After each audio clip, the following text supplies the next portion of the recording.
8ನೇ ತರಗತಿಯ ದೈಹಿಕ ಶಿಕ್ಷಣದಲ್ಲಿ ಯೋಗಾಸನ ಮತ್ತು ಪ್ರಾಣಾಯಾಮದ ಬಗ್ಗೆ ಇವತ್ತು ತಿಳ್ಕೊಳ್ತಾ ಹೋಗೋಣ. ನೀವೀಗಾಗಲೇ 7ನೇ ತರಗತಿಯಲ್ಲಿ ಒಂದಷ್ಟು ಯೋಗದ ಬಗ್ಗೆ ಮತ್ತು ಪ್ರಾಣಾಯಾಮದ ಬಗ್ಗೆ ತಿಳ್ಕೊಂಡಿದ್ದೀರ ಮಕ್ಕಳ. ಅದ್ರ ಮುಂದುವರೆದ ಭಾಗವನ್ನ ನಾವಿವತ್ತು ಅಧ್ಯಯನವನ್ನ ಮಾಡೋಣ. ಈ ಯೋಗಾಸನ ಮತ್ತು ಪ್ರಾಣಾಯಾಮ ಅನ್ನುವಂಥದ್ದು ನಮ್ಮ ಭಾರತ ದೇಶದಲ್ಲಿ ಬಹಳ ಪುರಾತನ ಕಾಲದಿಂದಲೂ ಕೂಡ ಜನಗಳು ಏನು ಇದನ್ನ ತಮ್ಮ ಅವಿಭಾಜ್ಯ ಅಂಗವನ್ನಾಗಿ ಪಾಲಿಸ್ತಾ ಬಂದಿದ್ದಾರೆ.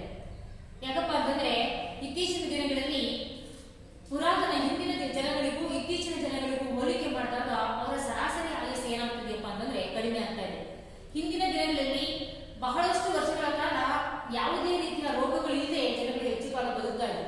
ಆದ್ರೆ ಇವತ್ತಿನ ದಿನಗಳಲ್ಲಿ ಏನಾಗ್ತಿದೆಯಪ್ಪ ಅಂದ್ರೆ ಒತ್ತಡದ ಜೀವನ ಶೈಲಿ ಮತ್ತು ಆರೋಗ್ಯದಲ್ಲಿ ಜನರ ಆರೋಗ್ಯದಲ್ಲಿ ಏರುಪೇರಾಗ್ತಿರೋದನ್ನ ನಾವು ಕಾಣ್ತಾ ಇದ್ದೀವಿ.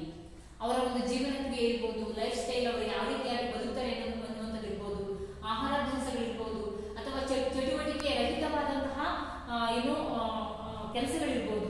ಇಂತಹ ಒಂದು ಜೀವನ ಶೈಲಿಯಿಂದ ಇತ್ತೀಚಿನ ದಿನಗಳಲ್ಲಿ ಜನರಿಗೆ ಹೆಚ್ಚು ರೋಗಗಳಿಗೆ ತುತ್ತಾಗ್ತಿರೋದನ್ನು ನಾವು ಗಮನಿಸಬಹುದು.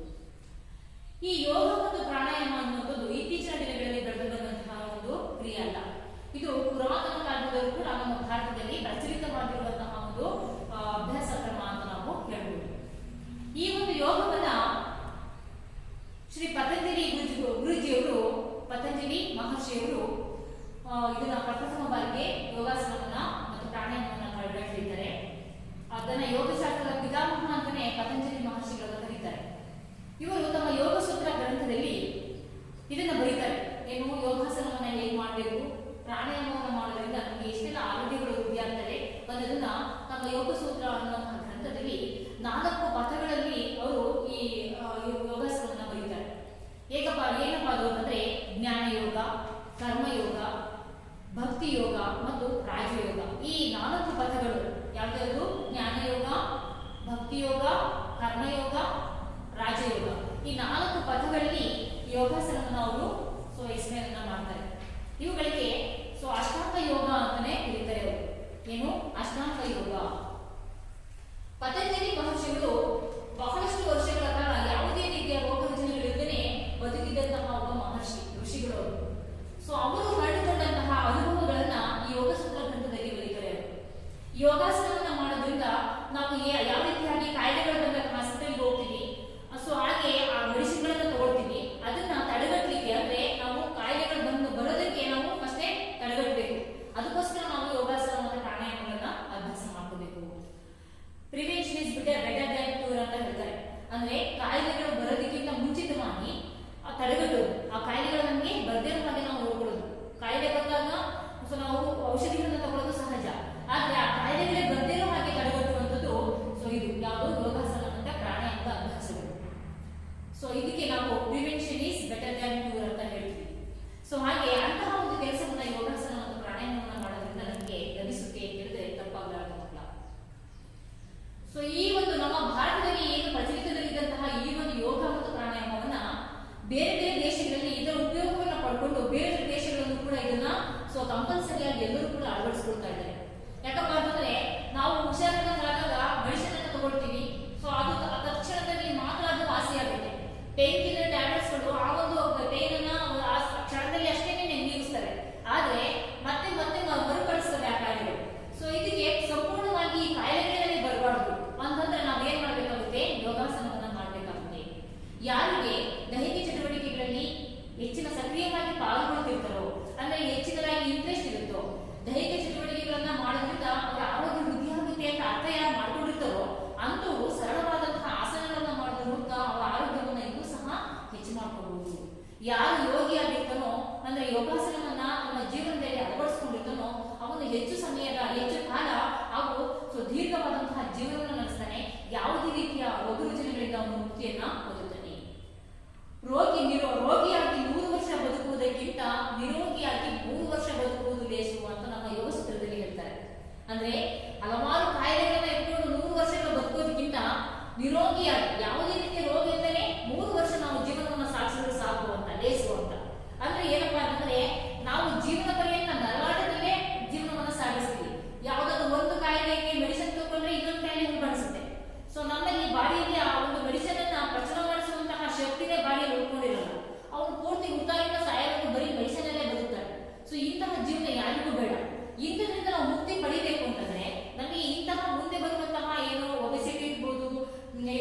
BP ಇರಬಹುದು, ಶುಗರ್ ಇರಬಹುದು, ಅಸ್ತಮಾ ಕಾಯಿಲೆಗಳಿರ್ಬೋದು, ಸೊ ಅಥವಾ ಮೂಳೆಗಳಿಗೆ ಸಂಬಂಧಪಟ್ಟಂತಹ ಯಾವುದೇ ಕಾಯಿಲೆಗಳಿರ್ಬೋದು, ಇಂತಹ ಕಾಯಿಲೆಗಳಿಂದ ಏನು ನಾವು ನಮ್ಮ ಆರೋಗ್ಯವನ್ನು ಕಾಪಾಡ್ಕೋಬೇಕು. ಯಾವುದೇ ರೀತಿ ಇಂಥ ಕಾಯಿಲೆಗಳು ನಮಗೆ ಮುಂದಿನ ದಿನಗಳಲ್ಲಿ ಬರಬಾರ್ದು ಅಂತಂದ್ರೆ ನಾವು ಇದನ್ನು ಪ್ರತಿನಿತ್ಯವಾಗಿ ದೈಹಿಕ ಚಟುವಟಿಕೆಗಳಲ್ಲಿ ಭಾಗವಹಿಸುವುದರ ಜೊತೆಗೆ ಯೋಗಾಸನಗಳನ್ನ ಮತ್ತು ಪ್ರಾಣಾಯಾಮದ ಅಭ್ಯಾಸವನ್ನು ನಾವು ಮಾಡಬೇಕು. ಒಬ್ಬ ವ್ಯಕ್ತಿ ಯಾರು ತನ್ನ ಜೀವನದಲ್ಲಿ ಯೋಗಾಸನ, ಪ್ರಾಣಾಯಾಮ, ಧ್ಯಾನ ಈ ಅಭ್ಯಾಸ ಕ್ರಮಗಳನ್ನು ಅನುಸರಿಸ್ತಾನೋ ಅವನು ನಿರೋಗಿಯಾಗಿ ಬಹಳ ವರ್ಷಗಳ ಕಾಲ ಅವನು ಬದುಕನ್ನು ಸಾಗಿಸ್ತಾನೆ.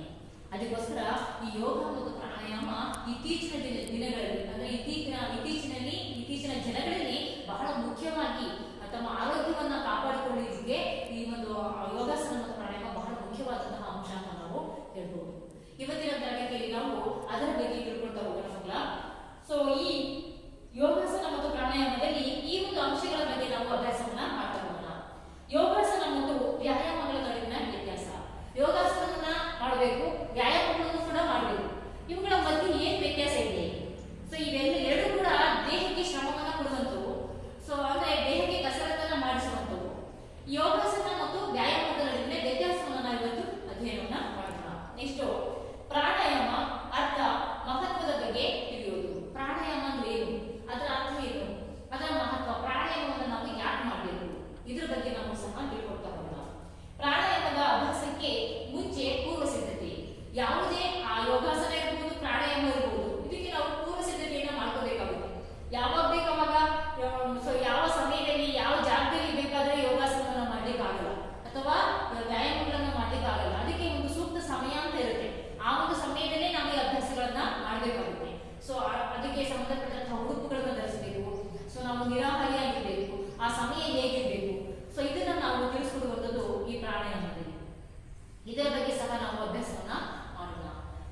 ಸೊ ನೆಕ್ಸ್ಟ್ ಯೋಗ ಮತ್ತು ವ್ಯಾಯಾಮಗಳ ನಡುವಿನ ವ್ಯತ್ಯಾಸವನ್ನು ನಾವೀಗ ನೋಡೋಣ. ಕೂಡ ಯೋಗಾಭ್ಯಾಸವನ್ನ ಭಾರತದಲ್ಲಿ ಜೀವನದ ಒಂದು ಭಾಗವನ್ನಾಗಿ ಪಾಲಿಸ್ತಾ ಬಂದಿದ್ದಾರೆ ಅಂತ ನಾನು ಹೇಳಿದೆ.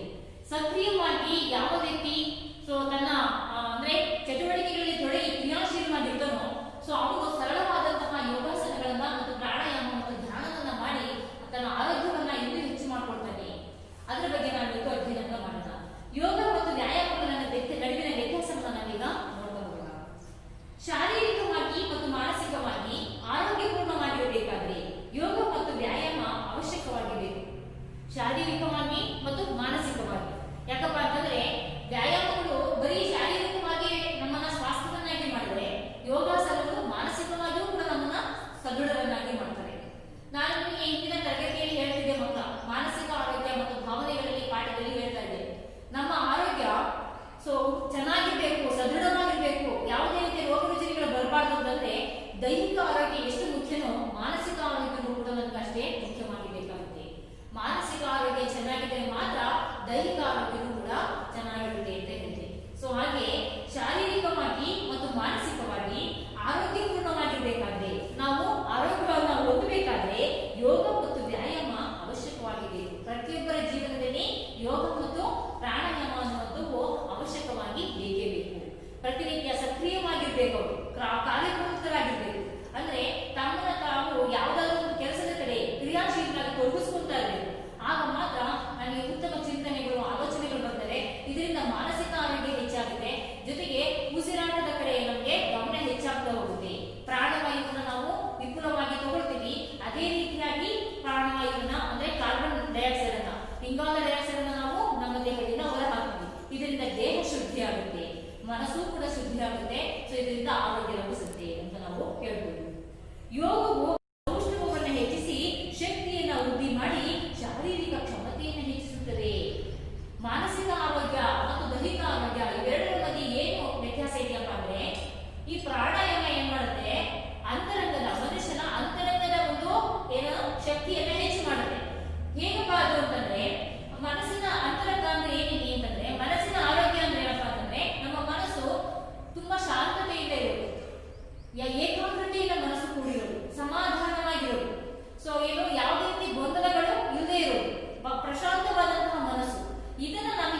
ಡಿಸಿಷನ್ ತಗೊಳ್ಳುವಂತಹ ಶಕ್ತಿ ನಮ್ಮ ಮನಸ್ಸಿಗೆ ಬರುತ್ತೆ, ಮನಸ್ಸು ಆರೋಗ್ಯಪೂರ್ಣವಾಗಿರುತ್ತೆ. ಅದಕ್ಕೋಸ್ಕರ ಹೇಳ್ತಾರೆ ಈ ಯೋಗವು ಅಂತರ್ಗತದ ಸಂಪನ್ಮೂಲವನ್ನ ಅಭಿವೃದ್ಧಿಗೊಳಿಸುತ್ತದೆ. ಸೊ ವ್ಯಾಯಾಮವು ಶರೀರದ ಸೌಷ್ಠವನ್ನ ಹೆಚ್ಚಿಸುತ್ತದೆ. ನಾವು ಒಂದಷ್ಟು ದೇಹಕ್ಕೆ ವ್ಯಾಯಾಮ ಬೇಕು ಅಂತಂದ್ರೆ ಏನ್ ಮಾಡ್ತೀವಿ, ಗರಡಿ ಮನೆಗಳಲ್ಲಿ ಎಕ್ಸರ್ಸೈಸ್ ಗಳನ್ನ ಮಾಡ್ತೀವಿ. ಇತ್ತೀಚಿನ ದಿನಗಳಲ್ಲಿ ನೋಡೋದಾದ್ರೆ ಜಿಮ್ ಗಳಿಗೆ ಹೋಗ್ತಾರೆ, weight lifting, power lifting, muscles ಅನ್ನ ಸೊ ಹೆಚ್ಚು ಅಂದ್ರೆ ಮಸಲ್ಸ್ ಅನ್ನ ಶಕ್ತಿಯನ್ನ ಹೆಚ್ಚು ಮಾಡ್ಕೊಳ್ಳಿಕ್ಕೋಸ್ಕರ ಸೊ ಏನ್ ಮಾಡ್ತಾರೆ, ಭಾರದ ವಸ್ತುಗಳನ್ನ ಎತ್ತುವಂಥದ್ದು, ಮತ್ತೆ ಪುಷಪ್ಸ್, ಪುಲ್ಅಪ್ಸ್ ಇಂತಹ ಎಕ್ಸರ್ಸೈಸ್ ಗಳನ್ನ ಹೆಚ್ಚಾಗಿ ಮಾಡ್ತಾರೆ, ಏರೋಬಿಕ್ಸ್ ಹೌದಲ್ಲ. ಸೊ ಏನೋ ಬೈಟಕ್ಸ್ ಇರ್ಬೋದು, ದಂಡ್ಸ್, ಪುಲ್ಅಪ್, ಪುಷಪ್ಸ್ ಇಂತಹ ಎಕ್ಸರ್ಸೈಸ್ ಗಳನ್ನ ಮಾಡೋದ್ರ ಮೂಲಕ ನಮ್ಮ ಒಂದು ಏನು ಮಸಲ್ಗಳನ್ನ ಗಟ್ಟಿ ಮಾಡ್ಕೋಬಹುದು, ಮೂಳೆಗಳನ್ನು ಕೂಡ ನಾವು ಬಲಯುತವಾಗಿ ಮಾಡ್ಕೋಬಹುದು. ಹೀಗೆ ಮಾನಸಿಕ ಆರೋಗ್ಯವನ್ನ ಕಾಪಾಡ್ಕೋಬೇಕು ಅಂದ್ರೆ ನಾವು ಪ್ರಾಣಾಯಾಮವನ್ನ ಮಾಡಬೇಕಾಗುತ್ತೆ, ಯೋಗಾಸನವನ್ನ ಮಾಡಬೇಕಾಗುತ್ತೆ. ಅದೇ ರೀತಿಯಾಗಿ ವ್ಯಾಯಾಮಗಳನ್ನ ಮಾಡೋದ್ರ ಮೂಲಕ ನಾವು ನಮ್ಮ ಶರೀರದ ಒಂದು ಸದೃಢತೆಯನ್ನ ಕಾಪಾಡ್ಕೋಬಹುದು. ಹೀಗೆ ಮಾನಸಿಕ ಮತ್ತು ಶಾರೀರಿಕ ಆರೋಗ್ಯವನ್ನ ಕಾಪಾಡ್ಕೋಬೇಕು ಅಂತಂದ್ರೆ ವ್ಯಾಯಾಮಗಳು ಮತ್ತು ಯೋಗಾಸನ ಮತ್ತು ಪ್ರಾಣಾಯಾಮಗಳು ನಮಗೆ ಅವಶ್ಯಕವಾಗಿ ಬೇಕಾಗ್ತದೆ. ಸೊ ನಾವೀಗ ಯೋಗಾಸನ ಮತ್ತು ವ್ಯಾಯಾಮಗಳ ನಡುವಿನ ವ್ಯತ್ಯಾಸದ ಬಗ್ಗೆ ನಾವೀಗ ತಿಳ್ಕೊಳ್ತಾ ಹೋಗೋಣ. ಯೋಗಾಸನವನ್ನ ಮಾಡೋದ್ರಿಂದ ನಮಗೆ ಏನೆಲ್ಲ ವಿಪುಲವಾದಂತಹ ಏನೋ ಶಕ್ತಿ ಸಿಗುತ್ತೆ, ಅದೇ ರೀತಿಯಾಗಿ ವ್ಯಾಯಾಮಗಳನ್ನ ಮಾಡೋದ್ರಿಂದ ಯಾವೆಲ್ಲ ಶಕ್ತಿ ನಮಗೆ ಲಭಿಸುತ್ತೆ ಅಂತ ನಾವು ನೋಡೋದಾದ್ರೆ, ಯೋಗಾಸನ ನಿರಾಯಾಸವಾಗಿ ಮಾಡುವುದಾಗಿದೆ. ಯೋಗಾಸನವನ್ನ ನಾವು ಯಾವುದೇ ರೀತಿಯ ಆಯಾಸವನ್ನ ಮಾಡ್ಕೊಳ್ಳದೆ ಯೋಗಾಸನವನ್ನ ಮಾಡಬಹುದು. ಯಾಕಪ್ಪ ಅಂತಂದ್ರೆ ನಾವು ಚಟುವಟಿಕೆಗಳಲ್ಲಿ ಯಾವಾಗಲೂ ಭಾಗವಹಿಸಿ ನಿರಂತರವಾಗಿ ಕ್ರಿಯಾಶೀಲವಾಗಿ ಚಟುವಟಿಕೆಗಳಲ್ಲಿ ಭಾಗವಹಿಸ್ತಾ ಇದ್ರೆ ನಮ್ಮ ಮೂಳೆಗಳಿರ್ಬೋದು, ಮಸಲ್ ಇರ್ಬೋದು, ಇವು ಫ್ಲೆಕ್ಸಿಬಿಲಿಟಿ ಆಗಿರ್ತವೆ. ಸೊ ಹೀಗಾಗಿ ಈಸಿಯಾಗಿ ನಮಗೆ ಮೈಗಳಿಂದ ಬರ್ತಾ ಇರುತ್ತೆ. ಸೊ ನಮ್ಮ ಬಾಡಿ ಈಸಿಯಾಗಿ ಆ ಕಡೆ ಈ ಕಡೆ ಫಾರ್ವರ್ಡ್, ಬ್ಯಾಕ್ವರ್ಡ್, ಸೈಡ್ ವೇಸ್ ಎಲ್ಲ ಬೆಂಡ್ ಆಗ್ತಾ ಇರುತ್ತೆ. ಇದರಿಂದ ವ್ಯಾಯಾಮಗಳನ್ನು ನಾವು ಕಷ್ಟಪಟ್ಟು ಮಾಡಬೇಕು, ಯೋಗಾಸನಗಳನ್ನ ಕಷ್ಟಪಟ್ಟು ಮಾಡಬೇಕು ಅಂತಿಲ್ಲ. ಸರಳವಾದಂತಹ ಆಸನಗಳನ್ನ ಈಸಿಯಾಗಿ ಫಾರ್ವರ್ಡ್ ಬೆಂಡ್ ಆಗ್ತೀವಿ, ಬ್ಯಾಕ್ವರ್ಡ್ ಬೆಂಡ್ ಆಗ್ತೀವಿ, ಈ ರೀತಿಯಾಗಿ ಬೆಂಡ್ ಆಗಿ ನಾವು ಯೋಗಾಸನವನ್ನ ಮಾಡಬಹುದು. ಯೋಗಾಸನ ನಿರಾಯಾಸವಾಗಿ ಮಾಡಬಹುದು. ಅದೇ ರೀತಿಯಾಗಿ ವ್ಯಾಯಾಮಗಳನ್ನ ಪದೇ ಪದೇ ಪ್ರಯತ್ನ ಪೂರ್ವಕವಾಗಿ ಮಾಡಲಾಗ್ತದೆ. ವ್ಯಾಯಾಮಗಳನ್ನ ಮಾಡಬೇಕಾದ್ರೆ ನಾವು ಪದೇ ಪದೇ ಮಾಡಬೇಕು. ಇದನ್ನ ಒಂದಿನ ಮಾಡಿ ಒಂದಿನ ಬಿಡೋದು ಅಂತಲ್ಲ. ಪ್ರತಿನಿತ್ಯ ನಾವು ಚಟುವಟಿಕೆಗಳಲ್ಲಿ ಯಾವ್ದಾದ್ರು ಒಂದು ಆಟದಲ್ಲಿ ಭಾಗವಹಿಸಬೇಕಾದ್ರೆ ಅದಕ್ಕೆ ಪೂರಕವಾದಂತಹ ವ್ಯಾಯಾಮಗಳನ್ನ ನಾವು ಮಾಡ್ಕೊಳ್ಳೇಬೇಕು. ವಾರ್ಮ್ ಅಪ್ ಎಕ್ಸರ್ಸೈಸ್ ಅಂತ ಹೇಳ್ತೀವಿ. ಸೊ ನಾನು ನಿಮ್ಗೆ ಯಾವಾಗಲೂ ಮಾಡಿಸ್ತಾ ಇರ್ತೀನಿ ತರಗತಿಗಳಲ್ಲಿ. ಏನು ಯಾವ್ದಾದ್ರು ಒಂದು ಖೋಖೋನೋ ಯಾವ್ದಾದ್ರು ಒಂದು ಎಕ್ಸರ್ಸೈಸ್ ಇದೆ, ಏನೋ ಆಟ ಇದೆ ಅಂತಂದ್ರೆ ಸೊ ನಾವೇನ್ ಮಾಡ್ತೀವಿ, ಅದಕ್ಕೆ ಸಂಬಂಧಪಟ್ಟಂತಹ ಪೂರಕ ಒಂದು ವ್ಯಾಯಾಮಗಳನ್ನ ಮಾಡಿಸ್ತೀವಿ. ಅಂದ್ರೆ ಸಿಟಪ್ಸ್ ಇರ್ಬೋದು, ಪುಷಪ್ಸ್ ಇರ್ಬೋದು, ಅಥವಾ ಫಾಸ್ಟ್ ಆಗಿ ರನ್ನಿಂಗ್ ಇರ್ಬೋದು, ಇಂಥವುಗಳನ್ನ ನಾವು ಹೆಚ್ಚಾಗಿ ಮಾಡ್ತೀವಿ. ಮಾಡಿಸೋದ್ರಿಂದ ಏನಾಗುತ್ತಪ್ಪ ಅಂತಂದ್ರೆ ಅವರಿಗೆ ಆಟಕ್ಕೆ ಬೇಕಾದಂತಹ ಒಂದು ಪೂರಕ ವ್ಯಾಯಾಮ ಸಿಗುತ್ತೆ. ಇದರಿಂದ ಅವರಿಗೆ ಮೈಮಳಿತ ಉಂಟಾಗುತ್ತೆ. ಸೊ ಈಸಿಯಾಗಿ ಆಟೋಟಗಳಲ್ಲಿ ಭಾಗವಹಿಸೋದ್ರಿಂದ ಅವರಿಗೆ ಸುಸ್ತು ಅನ್ನುವಂಥದ್ದು ಆಗೋದಿಲ್ಲ, ಇಂಜುರಿಗಳು ಕಡಿಮೆ ಆಗ್ತವೆ. ಬಾಡಿಯನ್ನ ವಾರ್ಮ್ ಅಪ್ ಮಾಡಿಕೊಂಡಷ್ಟು ನಮಗೆ ಇಂಜುರಿಗಳಿಂದ ನಾವು ಮುಕ್ತಿಯನ್ನ ಪಡಿಬಹುದು ಅಂತ ಹೇಳ್ಬೋದು. ಅದಕ್ಕೋಸ್ಕರ ವ್ಯಾಯಾಮಗಳನ್ನ ಪದೇ ಪದೇ ಪ್ರಯತ್ನ ಪೂರ್ವಕವಾಗಿ ನಾವು ನಿರಂತರವಾಗಿ ಮಾಡಬೇಕು. ಯೋಗಾಸನವನ್ನ ಸರಳವಾಗಿ ಮಾಡಬಹುದು. ಇದಕ್ಕೆ ಇದಕ್ಕೆ ಜಾಸ್ತಿಯಾಗಿ ಎಫರ್ಟ್ ಹಾಕಬೇಕು ಅಂತ ಏನಿಲ್ಲ. ಸರಳವಾದಂತಹ ಯೋಗಾಸನಗಳನ್ನ ಸೊ ನಿರಾಯಾಸವಾಗಿ ಮಾಡಬಹುದು. ಎರಡನೇ ಒಂದು ವ್ಯತ್ಯಾಸವನ್ನು ನೋಡೋಣ. ಯೋಗಾಸನದಲ್ಲಿ ಉಸಿರಾಟದ ಕ್ರಮಗಳಿಗೆ ಮಹತ್ವ ನೀಡಿದೆ. ಯೋಗಾಸನ ಅಂತಂದ್ರೆ ನಾವೇನ್ ಮಾಡ್ತೀವಪ್ಪ ಅಂದ್ರೆ ಪೂರಕ, ಕುಂಭಕ ಮತ್ತು ರೇಚಕ ಈ ಅಂಶಗಳನ್ನ ಗಮನದಲ್ಲಿಟ್ಕೊಂಡು ನಾವು ಆಸನಗಳನ್ನ ಚಟುವಟಿಕೆಗಳನ್ನ ಮಾಡ್ತೀವಿ. ಸೊ ಇಲ್ಲಿ ಯೋಗಾಸನವನ್ನ ಮಾಡಬೇಕಾದ್ರೆ ಯಾವುದೇ ಒಂದು ಆಸನದಲ್ಲಿ ನಾವೇನ್ ಮಾಡ್ತೀವಿ, ಫಾರ್ವರ್ಡ್ ಬೆಂಡಿಂಗ್ ಆದಾಗ ನಮ್ಮ ಶ್ವಾಸಕೋಶ ಕುಗ್ಗುತ್ತೆ. ಸೊ ಆಗ ಅಲ್ಲಿ ರೇಚಕವನ್ನ ಮಾಡ್ತೀವಿ.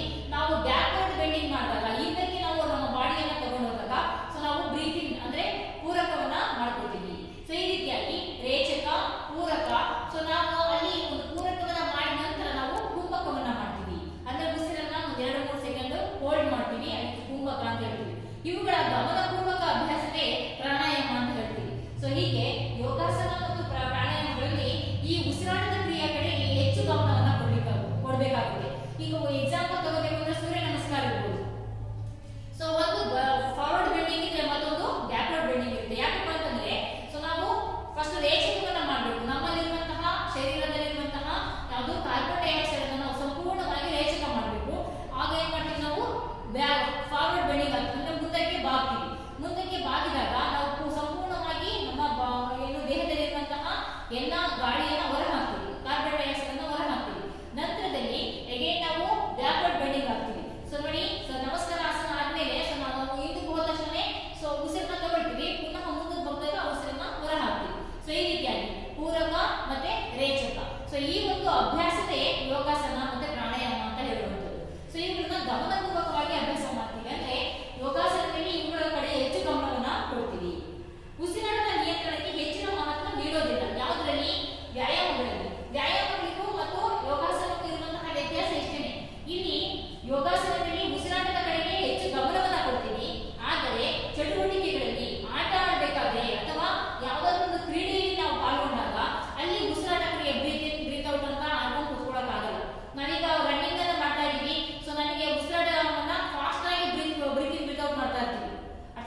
ತೆಗೆದುಕೊಂಡಂತಹ ಉಸಿರನ್ನ ನಿಧಾನವಾಗಿ ಹೊರಗೆ ಬಿಡುವುದಕ್ಕೆ ರೇಚಕ. ಸೊ ಈ ಕುಂಭಕ, ಪೂರಕ ಮತ್ತು ರೇಚಕದ ಮಧ್ಯದಲ್ಲಿ 1-2 ಸೆಕೆಂಡ್ಗಳ ಕಾಲ ಅಥವಾ 3 ಸೆಕೆಂಡ್ಗಳ ಕಾಲ ಉಸಿರನ್ನ ತಡೆ ಹಿಡಿಯುವುದಕ್ಕೆ ಕುಂಭಕ ಅಂತ ನಾವು ಕರಿತೀವಿ.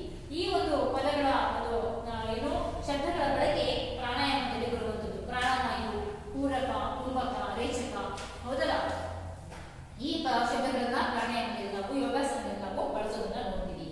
ಇನ್ನ ಪ್ರಾಣಾಯಾಮವು ಅಷ್ಟಾಂಗ ಯೋಗದ 4ನೇ ಅಂಗ. ಸೊ ಈ ಒಂದು ಪ್ರಾಣಾಯಾಮ ಅಷ್ಟಾಂಗ ಯೋಗ ಅಂತ ನಾನು ಹೇಳ್ತಾ ಇದ್ದೆ. ಪತಂಜಲಿ ಮಹರ್ಷಿಗಳು ತಮ್ಮ ಯೋಗ ಸೂತ್ರ ಗ್ರಂಥದಲ್ಲಿ ಅಷ್ಟಾಂಗ ಯೋಗದ ಬಗ್ಗೆ ಹೇಳಿದ್ದಾರೆ.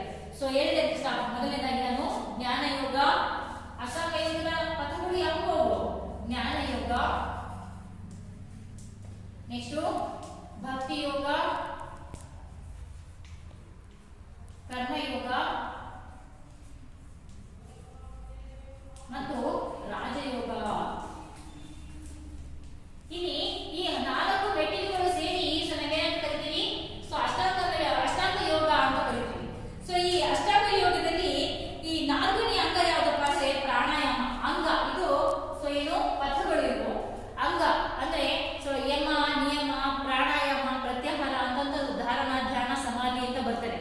ಅಂದ್ರೆ ಅಷ್ಟಾಂಗ, ಸೊ ಏನು ಅಷ್ಟಾಂಗ ಯೋಗದ ಅಂಗಗಳು. ಈ 4ನೇ ಅಂಗ ಯಾವುದಪ್ಪ ಅಂದ್ರೆ ಪ್ರಾಣಾಯಾಮ. ಸೊ ಈ ಪ್ರಾಣಾಯಾಮವು ಅಷ್ಟಾಂಗ ಯೋಗದ 4ನೇ ಅಂಗ. ಇದ್ರ ಬಗ್ಗೆ ನಿಮಗೆ ಅಷ್ಟಾಂಗ ಯೋಗದ ಬಗ್ಗೆ ಮುಂದಿನ ಒಂದು ತರಗತಿಯಲ್ಲಿ 9ನೇ ತರಗತಿಯಲ್ಲಿ ಸೊ ಅದು ವಿವರವಾಗಿ ಒಂದು ವಿವರಣೆ ಇದೆ. ಅವಾಗ ನಾವು ಹೇಳ್ತಾ ಹೋಗ್ತೀನಿ ಮಕ್ಕಳ. ಅಷ್ಟಾಂಗ ಯೋಗ ಅಂದ್ರೆ ಯಾವುದು, ಸೊ ಆ ಒಂದು ಅಂಗಗಳ ಬಗ್ಗೆ ನಾವು ಎಕ್ಸ್ಪ್ಲೇನ್ ಮಾಡ್ತೀವಿ. ಸೊ ಇಲ್ಲಿ ಜಸ್ಟ್ 4ನೇ ಅಂಗ ಪ್ರಾಣಾಯಾಮ, ಅದ್ರ ಬಗ್ಗೆ ಅಷ್ಟೇ ನಾವು ತಿಳ್ಕೊಳ್ತಾ ಹೋಗೋಣ. ಪ್ರಾಣಾಯಾಮವು ಅಷ್ಟಾಂಗ ಯೋಗದ 4ನೇ ಅಂಗ. ಪ್ರಾಣಾಯಾಮ ಎಂದರೆ ಪೂರಕ, ರೇಚಕ, ಕುಂಭಕಗಳ ಗಮನಪೂರ್ವಕ ಅಭ್ಯಾಸ. ನಾನು ಅವಾಗ ಹೇಳ್ತಿದ್ದೆ ನಿಮಗೆ. ಸೊ ಪ್ರಾಣಾಯಾಮ ಅಂದ್ರೇನು? ಪೂರಕ, ಕುಂಭಕ, ರೇಚಕಗಳ ಗಮನಪೂರ್ವಕ ಅಭ್ಯಾಸ. ಈ ಒಂದು ಪದವನ್ನ ನೀವು ಅರ್ಥ ಮಾಡ್ಕೋಬೇಕು. ಗಮನಪೂರ್ವಕ ಅಂತಂದ್ರೆ ಏನಪ್ಪಾ ಅಂದ್ರೆ ನಾವು ಉಸಿರನ್ನ ಪ್ರಾಣವಾಯುವನ್ನ ಪೂರಕ ಮಾಡ್ತಾ ಇದ್ದೀವಿ. ಇಲ್ಲಿ ಪ್ರಾಣಾಯಾಮ ಮತ್ತು ಧ್ಯಾನ ಏಕಕಾಲದಲ್ಲಿ ನಡೀತವೆ, 2 ಸೈಮಲ್ಟೇನಿಯಸ್ಲಿ ಒಟ್ಟಿಗೆ ನಡೀತವೆ. ಯಾಕಪ್ಪ ಅಂತಂದ್ರೆ ನಮ್ಮ ಮನಸ್ಸನ್ನ ಏಕಾಗ್ರತೆಗೊಳಿಸೋದು ಈ ಪ್ರಾಣಾಯಾಮ ಮತ್ತು ಯೋಗ. ಯೋಗವನ್ನ ಮಾಡ್ಬೇಕಾದ್ರೂ ಸಹ ನಾವು ಗಮನವಿಟ್ಟು ಮಾಡ್ತೀವಿ. ಸೊ ನಾವೀಗ ಏನ್ ಮಾಡ್ತಾ ಇದ್ದೀವಿ? ಸೊ ಫಾರ್ವರ್ಡ್ ಬೆಂಡಿಂಗ್ ಮಾಡ್ತಾ ಇದ್ದೀವಿ, ಹಸ್ತಪಾಲಾಸನವನ್ನ ಮಾಡ್ತಾ ಇದ್ದೀವಿ. ನಾನು ಉಸಿರನ್ನ ರೇಚಕ ಮಾಡಬೇಕು, ಹೌದಲ್ಲ? ಸೊ ಅದೇ ರೀತಿಯಾಗಿ ನಮಸ್ಕಾರಾಸನ, ಊರ್ಧ್ವಾಸನ ಮಾಡ್ತಾ ಇದ್ದೀನಿ. ಸೊ ಕೈಗಳನ್ನ ಹಿಂದೆ ಹಾಕ್ಬೇಕು. ಆಗ ಏನ್ ಮಾಡ್ಬೇಕು? ಪೂರಕ ಮಾಡಬೇಕು. ಶ್ವಾಸಕೋಶಗಳು ಇರ್ತವೆ ಆಗ, ಹೌದಲ್ಲ? ನನಗೆ ಎಷ್ಟು ಸಾಧ್ಯನೋ ಅಷ್ಟು ನಿಧಾನವಾಗಿ ಕೈಗಳು ಬೇಕು ಹೋದ ಹಾಗೆ ನಾನು ಪೂರಕ ಮಾಡ್ಕೊಂತಾನೆ ಹಿಂದಕ್ಕೆ ಕೈಗಳನ್ನ, ಸೊ ನನ್ನ ಬೆನ್ನನ್ನ ಹಿಂದಕ್ಕೆ ಬಗ್ಗಿಸ್ತೀನಿ. ಸೊ ಇದು ಗಮನಪೂರ್ವಕ ಅಭ್ಯಾಸ. ಅಂದ್ರೆ ನಮಗೆ ಇದರ ಗಮನ ಆಸನದ ಮೇಲೆ ಇರಬೇಕಾಗುತ್ತೆ. ಆಗ ಮಾತ್ರ ನಾವು ಪೂರಕ, ಕುಂಭಕ, ರೇಚಕಗಳನ್ನ ಅಭ್ಯಾಸ ಮಾಡ್ಕೊಂತ ಸೊ ಆಸನಗಳನ್ನ, ಯೋಗಾಸನವನ್ನ ಮಾಡಲಿಕ್ಕೆ ಸಾಧ್ಯ ಆಗುತ್ತೆ. ಅದಕ್ಕೋಸ್ಕರನೇ ಈ ಸೂರ್ಯ ನಮಸ್ಕಾರವನ್ನ ಹೇಳ್ತಾರೆ. ಎಲ್ಲಾ ಆಸನಗಳನ್ನ ಮಾಡೋದ್ರ ಬದಲಾಗಿ ಸೂರ್ಯ ನಮಸ್ಕಾರ ಮಾಡಿದ್ರೆ ಸಾಕು ಪ್ರತಿನಿತ್ಯ. ಯಾಕಪ್ಪ ಅಂದ್ರೆ ಎಲ್ಲಾ ಆಸನಗಳ ಅಂಶಗಳು ಸೂರ್ಯ ನಮಸ್ಕಾರದಲ್ಲಿ 12 ಆಸನಗಳಿದ್ದಾರೆ. ಆಸನದಲ್ಲಿ ಕರೆಕ್ಟ್ ಆಗಿ ಪೂರಕ, ಕುಂಭಕ, ಸೊ ಮತ್ತೆ ರೇಚಕಗಳ ಗಮನಪೂರ್ವಕವಾದಂತಹ ಅಭ್ಯಾಸ ಇದೆ ಅದರಲ್ಲಿ. ಸೊ ಆ ಸೂರ್ಯ ನಮಸ್ಕಾರವನ್ನ ಮಾಡಿದ್ರೆ ನಮಗೆ ಯೋಗಾಸನ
ಅದರಲ್ಲಿ ಮೊದಲ ಪ್ರಯತ್ನ ಮಾಡುವಂಥವು ಪೂರಕ ಮಾಡ್ಕೊಳ್ಳೋದು ಮತ್ತೆ ರೇಚಕ ಮಾಡೋದು. ನಿಧಾನವಾಗಿ ಪೂರಕ ಮಾಡೋದು, ರೇಚಕ ಮಾಡೋದು.